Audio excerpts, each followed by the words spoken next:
बिस्मिल्लाहिर्रहमानिर्रहीम इय्याक नअबुदु व इय्याक नस्तईन। अल्लाह तेरी ही इबादत करते हैं और तुझी से मदद मांगते हैं। नाज़रीन, आज हम मुल्क की सूरत हाल पर हाफिज़ इमरान साहब जो कि सीनियर तजिया निगार भी हैं और सीनियर साफ़ी भी हैं, इनसे गुफ्तगू करेंगे क्योंकि मुल्क की सूरत हाल में कोई अजीब सी कैफियत है, कोई चीज़ क्लियर नहीं है। उस पर सबसे पहले तो आज हम बात करेंगे कि जो इमरान खान साहब ने इल्ज़ाम लगाया है और इमरान खान ने अपने वकला के ज़रिए ये पैगाम दिया है कि मुझे स्लो पॉइज़न दिया जा रहा है, तो उस पर इसलिए बात करना ज़रूरी है क्योंकि इमरान खान मुकम्मल तौर पर फिट है। हाफिज़ साहब, आप ये बताएं कि जो आज वकला ने बयान दिया और उस पर कोर कमेटी का इजलास भी तलब कर लिया गया है और तहरीक इंसाफ लामिया जारी करने जा रही है, क्योंकि इमरान खान साहब जो हैं वो 71 साल की उम्र होने के बावजूद एक तो मुकम्मल तौर पर फिट हैं, कोई ब्लड प्रेशर का मसला नहीं, कोई शुगर का मसला नहीं, तमाम सियासतदानों से वो ज़्यादा फिट हैं। तो ये जो सूरत हाल सामने आ रही है, आप इसको किस नज़र से देख रहे हैं? अगर ऐसी कोई खुदा ना खास्ता सूरत हाल आ गई सामने तो ये तो मुल्क के लिए बहुत नुकसानदेह है। देखें आदर साहब, माजी में भी जब गवर्नमेंट थी पीटीआई की 2018 के बाद ये सिलसिला शुरू हुआ, तो उसके बाद आपको पता है कि खान साहब के जो है वो ख़िलाफ़ ये सारी चीज़ें चलती रहीं और खान साहब ने कई मौक़ों पे इजहार किया कि मुझे जो है ना वो एक आपको मुबैना तौर पर आपको याद होगा बनी गाला में भी सिलसिला बना था और वो बड़ा एक अजीबोगरीब एक सूरत हाल बनी थी। उस वक्त उनकी खुराक वगैरह के मामलात में थोड़ा सा हुआ था, कोई इस तरह की चीज़ें भी थी, तो बड़े कॉन्शियस थे उस वक्त। तो अब अगर उन्होंने ये दावा किया तो ये बड़ा मानी खेज़ है। मैं आपको ये बता दूं कि इस वक्त लेवल प्लेइंग फील्ड का अगर मामला देखें ना तो उसमें भी देखें सॉरी कि अब चीज़ें खुल के सामने आ चुकी हैं। और अगर आप इस वक्त की जो सूरत हाल देखें तो अगर उन्होंने इल्ज़ाम लगाया तो ये एक बड़ा सीरियस मैटर है। देखें, एक जो वर्ल्ड क्लास लीडर है, एक साबिक़ वज़ीर आज़म रह चुका है, सबसे बड़ी पार्टी का वो चेयरमैन है, तो आप ये देखें कि अगर वो बंदा ये कह रहा है कि मुझे स्लो पॉइजनिंग, देखें जितने भी यहाँ पे आप देखें नून लीग का एक पूरा एक 30-35 साल का जो दौर रहा है, उन्होंने हर महकमे में हर डिपार्टमेंट में अपने बंदे वहाँ पे लगाए और उन बंदों की वजह से वो लेवल प्लेइंग फील्ड के से हट के वो खेलते रहे, आपको पता है, और ब्यूरोक्रेसी भी उनके ताबे है। ये 30 साल जो उन्होंने अपना दौर गुजारा, उन्होंने अपने अब वो जो खान साहब जो बात कर रहे हैं ना, वो उस पैराए में ठीक कर रहे हैं कि उन्हें शदीद खतरात लाक है, क्योंकि खाना जो है वो जेल मैनुअल के मुताबिक उनको मिल रहा है, उनको घर से जो है वो कोई चीज़ लाने की जो है ना वो इजाज़त नहीं है और उनकी एक एक चीज़ पे नज़र रखी हुई है उन्होंने। लेकिन सवाल ये है कि अगर खुदा ना खास्ता अल्लाह ना करे ऐसा कोई मामला हो, अगर ये किया जा रहा है या तो उनका मुकम्मल तौर पर मेडिकल चेकअप हो ताकि ये इस बात को तो क्लियर किया जा सके।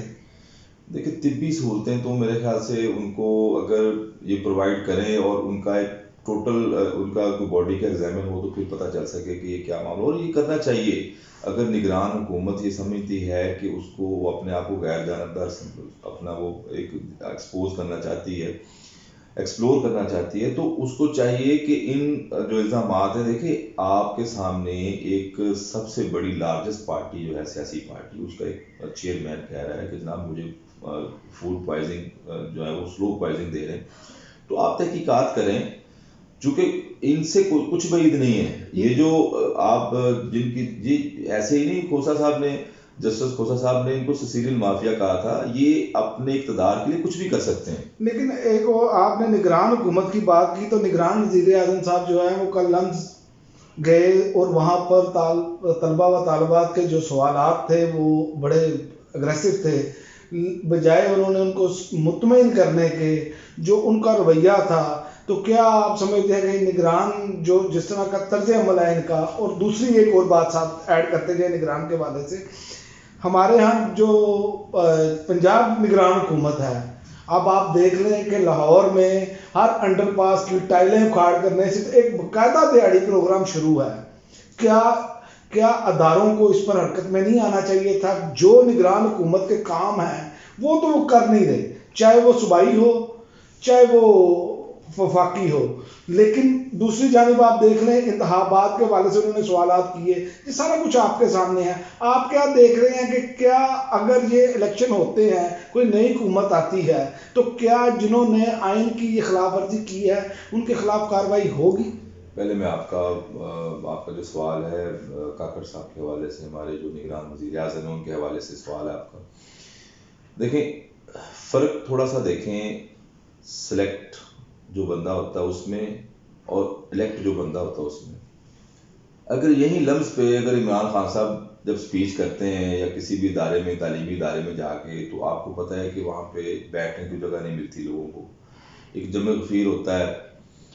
उसका मुआवजना आप ये देखें कि एक इलेक्टेड बंदा जो होता है और एक जिसको आवाम चाहती है, और वो बंदा जो सिलेक्ट होता है, ठीक है ना।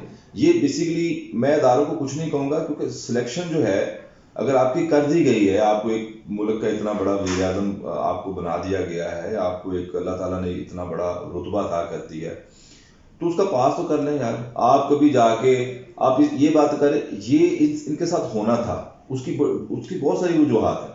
देखें, आपको याद होगा जनरल असम्बली में मौसूफ गए, वहाँ पे जाके सेल्फियाँ ले रहे हैं। यार एक मुल्क का वज़ीर आज़म है और वो जाके इस तरीके से अपने आप को डिग्रेड करके वो एक अपनी सेल्फियाँ उतार रहा है, फिर देखें जी मैं यानी पहली दफ़ा आ गया। लेकिन हाफिज़ साहब, आप एक, मैं कथा कलामी माफ, मैं ये बात कर रहा हूँ, आप जो मिसाल दे रहे हैं ना, ये आपकी 76 साल हिस्ट्री में इमरान खान से पहले एक जुल्फ़िकार अली भुट्टो शहीद वाहद लीडर थे कि जो जनरल असम्बली में जाके जिनका खिताब भी मशहूर है, लेकिन उसके अलावा तो आपके पास कोई ऐसा वज़ीर आज़म ही नहीं आया। मैं वही बात कर रहा हूँ। देखें, जब वज़ीर आज़म इमरान खान साहब गए थे वहाँ पे अपने दौर में, तो जो पजीराई उनको मिली वहाँ पे, और जिस तरीके से उन्होंने एक आंखों में आंखें डाल के, कश्मीर का प्रॉब्लम था, फ़लस्तीन का प्रॉब्लम था, बिलखुसूस आपने देखा होगा इस्लामोफोबिया के हवाले से उन्होंने सबसे पहले बुलंद आवाज़ उठाई थी, और इसी चीज़ का खमियाजा वो भुगत रहे हैं आज तक कि इंटरनेशनल एस्टेब्लिशमेंट ने उनको गिराने में जो किरदार अदा किया, वो सबके सामने लोगों को सब पता चल गया कि उसकी तस्दीक तो वो कर दी ना उसने, साबिक उनका जो सफीर है बरतानिया का, उसने भी कर दी। तो जो बात अब काकड़ साहब का अगर आप देखें ना, जो पहली बात तो ये कि जो आपके करने के काम है वो आप कर नहीं रहे। आपका काम था फ्री एंड फेयर इलेक्शन कराना, आप मंसूबा अपना लेके आ गए हैं तकरीबन कि हमने कोई अभी साल 1.5 साल इधर रहना है। देखिए, जिस तरीके से अभी, हालांकि इलेक्शन कमीशन तो हर रोज कह रहा है जी कि बस जी जनवरी में इलेक्शन करा दें, लेकिन मैं ये समझता हूँ आतिफ साहब, आप ये बात लिख लें, अभी भी इलेक्शन अभी नहीं हो रहे। मैं दूर दूर तक इलेक्शन नहीं होते देख रहा। इलेक्शन तब होंगे जब करवाने वाले करवाएंगे, और आपको पता है करवाने वाले कौन है, वो मैं ज्यादा उसमें नहीं पढ़ूंगा, क्योंकि जो हालात जा रहे हैं वो आपको भी पता है कि जिन्होंने इलेक्शन कराने हैं वो अपने टाइम पे करवाएंगे, जैसे मर्जी को कर ले। और जो निगरान हुकूमत ये कर रही है पंजाब में, जैसे हर जगह पर उखाड़ उछाड़ शुरू कर दी है इन्होंने, जो कि इनका काम नहीं है, और आप देखेंगे माल बन रहा है, ये सबको मालूम है, कैसे टाइलें सही उखाड़ कर आप यहाँ से बाई रोड पे निकले, और पूरे लाहौर में ऐसे ही है। तो क्या आप समझते हैं कि इनको ऐसे करना चाहिए बजाय इसके, और सिर्फ इनका एक ही काम है कि तहरीक इंसाफ का कोई बंदा मिले तो उसे पकड़ ले, और नया टास्क भी पुलिस को दिया गया है। देखिए, ये बड़ी बदनसीबी है हमारी कि एक जब निगरान हुकूमत को आप यानी आईनी तौर पे जब निगरान हुकूमत बन जाती है, हालांकि आपको पता है कि सुप्रीम कोर्ट के ऑर्डर्स थे कि 90 दिन में इलेक्शन करा दें जी, पंजाब असम्बली तोड़ दी गई थी जब परवेज लाई साहब ने तोड़ी थी। तो आयन और कानून तो हमारे मुल्क में मेरे ख्याल से उसकी तो सिरे से कोई एक भी आपको कोई मिसाल नहीं मिल सकती कि मैं कहूँ कि जी आयन और कानून पे अमल हो रहा है। आयन तो बेतौकीर हो चुका ना यहाँ पे। अदालतें जो है 137वां नंबर आ गया अदालतों का, तो वो तो अपनी यानी अपनी बका की जंग लड़ रही है ना। अदालतों की तो कौन सुन रहा है।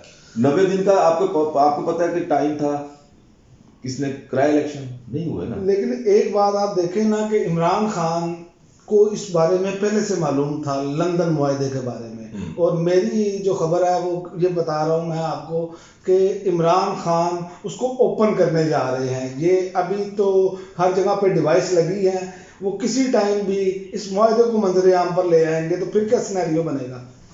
देखिए, अनफॉर्चुनेटली हमारे मुल्क में ये सारी चीज़ें चलती रही हैं जब से पाकिस्तान बना है। تو حکومتوں کا گرانا، حکومتوں کو ایک بندے کو آپ صادق اور امین کہہ دیتے ہیں، دوسرے دن وہ صادق اور امین نہیں رہتا، وہ چور بن جاتا ہے، اور جو چور ہوتا ہے وہ صادق امین یہ میرے خیال سے سلسلہ بند ہو جانا چاہیے. آپ حق حکمرانی دیں عوام کو، وہ جس کو چاہے آگے لے آئیں. میں وہی کہتا ہوں کہ جب تک آپ ان مافیاز کو، میں پھر وہی بات کر رہا ہوں کہ یہ مافیا ہے، یہ آپ کو پتہ ہے کہ ایک غریب کو انصاف نہیں ملتا. ایک بندہ جو 4 سال اشتہاری رہ کے، مفرور ہو کے، لندن میں عیاشی کر کے، باقاعدہ کنوکٹڈ، جس پہ جرم ثابت ہو گیا، سزا ہو گئی، عدالت نے سزا دے دی، وہ بندہ یہاں سے بیماری کا بہانہ بنا کے چلا جاتا ہے، وہاں سے پھر یعنی اشتہاری قرار دے دیا جاتا ہے، وہاں سے پھر وہ آتا ہے، بڑا پروٹوکول ہے جی. اب آپ دیکھیں یہ یہاں کا قانون اور آئین ہے کہ ایک بندہ کہہ رہا ہے کہ سائفر کی آپ اوپن جو ہے وہ ٹرائل کروائیں، سب کچھ سامنے آ جائے. بھی ایک بندہ جو ہے آپ کا وزیر اعظم، وہ یہ کہہ رہا ہے کہ جناب میں اپنی قوم کو کبھی گرنے نہیں دوں گا. یہ کیا حق بنتا ہے امریکہ کا کہ وہ ہمارے معاملات میں داخل کرے؟ تو اس کو آپ نے کٹہرے میں کھڑا کر دیا ہے، جو باقاعدہ کنوکٹڈ مجرم ہے، اس کو آپ پروٹوکول دے رہے ہیں. اور جا کے وہ موصوف جو تھے نادرا کے، وہ عدالتی جو اہلکار تھے، وہ باقاعدہ وہاں پہ بایو میٹرک کروانے چلے گئے تھے. نظام پورا سجدہ ریز ہے نا. تو اب میرے خیال سے جو میں دیکھ رہا ہوں آگے سینیریو میں، یادو صاحب، یہ الیکشن ہوتے نظر نہیں آ رہے. یہ ابھی بہت سارے اسٹیک ہولڈرز نے جو کہ تاک لگا کے بیٹھے ہیں. آپ دیکھیں زرداری صاحب کیوں خاموش بیٹھے ہیں؟ پیچھے بہت سارے معاملہ چل رہے ہیں، کیونکہ زرداری صاحب کو حصہ بقدر جسہ ابھی تک نہیں مل پا رہا. ٹھیک ہے، اور وہ جو یہ ابھی سینیریو چلے گا اس میں وہ جتنا قابل قبول ان کو حصہ مل جائے گا، اس پہ اکتفا کر کے ان کو پتہ ہے کہ ہمیں سندھ میں سلسلہ بن جانا ہے، ہم نے مرکز میں تھوڑی بہت سیٹیں لے کے اپنا سلسلہ چلاتے رہنا ہے. تو اس وقت جب آپ لیول پلینگ فیلڈ ایکول نہیں دیں گے نا، دیکھیں نا، آپ ایک طرف ایک مفرور ہے، وہ جلسہ کر رہا ہے وہاں پہ مینار پاکستان میں، ایئرپورٹ سے اترتا ہے جا کے جلسہ کرتا ہے، جب بجائے اس کو جیل میں ڈالنے کے، اس کو سزا دینے کے، ٹھیک ہے، وہ اس کو آپ نے اجازت دے دی ہے، وہ مینار پاکستان پہ جلسہ بھی کرتا ہے، آپ نے حفاظتی ضمانت بھی منظور کر لی اس کی. ابھی وہ آپ کے پاس سرنڈر بھی نہیں ہوا تھا، آپ نے حفاظتی ضمانت منظور کر لی. ابھی آپ کو میں بتاؤں کہ انہوں نے کیا کیا کہ ابھی لاسٹ لاہور میں ایک کارنر میٹنگ کرنی تھی پی ٹی آئی نے، آپ کو پتہ ہی ہے. تو وہ اس کو سارے کو وہ اپنا اٹھا کے لے گئے، پولیس ساری چیزیں اٹھا کے لے گئی. میں آپ کو یہ بتاتا ہوں عاطف صاحب، یہ جو مافیا ہے اس نے پولیس کو بھی اپنے زیر سایہ کیا ہوا ہے. اب دیکھیں نا، آپ اس کی مثال لے لیں، ابھی موصوف اترے ہیں ایئرپورٹ پہ، گئے ہیں وہاں پہ مینار پاکستان میں، سٹنگ سی سی پی او اس کو سلوٹ کر رہا ہے. وہ بھی مجرم کو، اشتہاری کو تم سلوٹ کر رہے ہو یار. پولیس کا تو ویسے ہی محکمہ بدنام ہے، کچھ تو خیال کرو یار، کچھ تو رحم کرو اس ملک کے اوپر. بس کر دو یہ سلوٹ مارنے، اور بس کر دو یہ پولیٹیکلی آپ پریشر لینے، اور سارا ان کے ہی کام کرنے. کسی غریب آدمی کو کبھی سلوٹ کیا انہوں نے؟ اس کو دھکے مار کے بھگا دیتے ہیں اپنے آفس سے یہ لوگ. یہ اصل میں وہی بات ہے، بہت شکریہ آپ کا، آپ نے جو بات کی، اصل میں یہ عمران خان والی بات ہی ہے کہ رول آف لا نہیں ہے ہمارے ملک میں، اور جب تک رول آف لا نہیں آئے گا یہاں پر ایسے ہی جنگل کا معاملہ چلے گا، کیونکہ یہ چند ایک لوگ ہیں جنہوں نے پورا معاشرہ کیپچر کیا ہے. آئین بے توقیر ہو چکا ہے. اب اللہ تعالیٰ اس ملک پہ رحم کرے. جو اس وقت حالات ہیں، ہم پوری دنیا میں تنہا ہو کے رہ گئے ہیں، ہماری کوئی نہیں سنتا. آج آپ دیکھ لیں فلسطین کے اوپر آپ کا کیا سٹانس ہے، آپ دیکھ لیں کشمیر کے اوپر آپ کی کوئی بات نہیں. اور ہندوستان، مودی کی آپ نے بات سنی تھی، وہ کہتا ہے کہ پاکستان کو تو ہم اپنی دشمنوں کے صف میں کھڑا ہی نہیں کرتے. نہیں، وہ رہے بھی نہیں نا. ہاں، ہم تو اپنے مسائل میں کوئی مقابلہ ہی نہیں رہ گیا، کوئی نہیں رہ گیا. تو وہ جو چاہے وہ کر رہے ہیں، عالمی اسٹیبلشمنٹ جو ہے وہ اس میں بالکل کردار نہیں ہے پاکستان کا. بالکل. تو یہ اب اللہ تعالیٰ خیر کرے اس ملک کے اوپر. لیکن جو حالات انہوں نے کریٹ کر دیے ہوئے ہیں، یہ کوئی بھی گورنمنٹ آ رہی ہے، جی میاں صاحب کہہ رہے ہیں جی میں یہ کر دوں گا، وہ کر دوں گا، یہ حالات ٹھیک نہیں ہونے، معاشی ابتری اور مزید بڑھنی ہے. اس ملک میں جو ہے نا اب صاحب، اب چونکہ ٹائم بڑھتا جا رہا ہے، تو میں یہ بات کرتے ہوئے اسے ختم کروں گا کہ جب تک آپ جو عوام کی نمائندہ حکومت ہے نا وہ نہیں نہ لائیں گے، آپ اس ملک کو اس دلدل سے نہیں نکال سکیں گے. کیونکہ یاد رکھیں کہ راستے اب 2 ہیں، یا آپ نے اس دلدل سے نکلنا ہے یا آپ نے اس میں غرق ہونا ہے. اب درمیانہ راستہ اس قوم کے پاس ختم ہو چکا ہے، اس ملک کے پاس ختم ہو چکا ہے. تو اب تک کے لیے ناظرین اتنا ہی، اجازت دیجیے، اللہ حافظ.